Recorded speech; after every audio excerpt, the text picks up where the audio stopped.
Asia cup 2025-এর group B যেন এক কোনো মহাযুদ্ধের রণক্ষেত্রে পরিণত হয়েছে।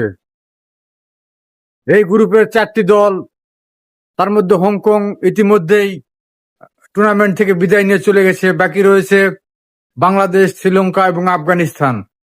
যে 3টি দলের মধ্যে এখনো পর্যন্ত কেউ জানে না যে সুপার ফোরে কারা উঠতে যাচ্ছে, এবং সেটি নির্ধারিত হবে আজকে রাত 8:30টায় শ্রীলঙ্কা বনাম আফগানিস্তানের ম্যাচের মাধ্যমে।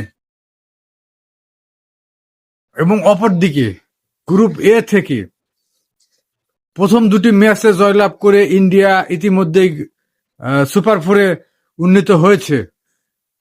আর পাকিস্তান গতকাল রাতে সংযুক্ত আরব আমিরাতকে হারিয়ে সুপার ফোরের পথ উন্মুক্ত করে নিয়েছে।